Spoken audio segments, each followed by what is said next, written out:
Welcome to Burlap Teachers. Enjoy the video. You start by checking basics. Have the Flipkart gift card code handy and make sure Winzo is updated. Open the app and sign in. Once done, go straight to the wallet or payments section. You do this because Winzo needs an active account to link external balance.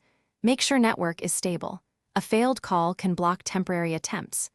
Now navigate to the option that says Add Money or Redeem Code to begin entering the Flipkart code. You now paste or type the Flipkart gift card code into the Redeem field. Type carefully and double-check characters. Once entered, choose the correct gift card type if prompted, then confirm the value. Winzo reads the backend response before crediting.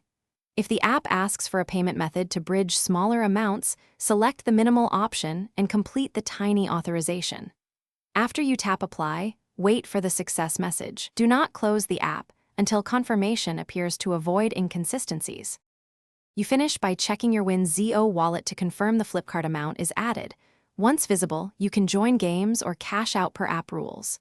If the balance didn't appear, refresh the wallet and wait a few minutes, then relog in. Intermittent delays happen. If redemption fails, record the error code and retry after 10 minutes, or contact Winzo support with the code and timestamp. Keep the Flipkart card details handy. They'll speed up resolution and Thanks for watching. Consider subscribing if this video helped you.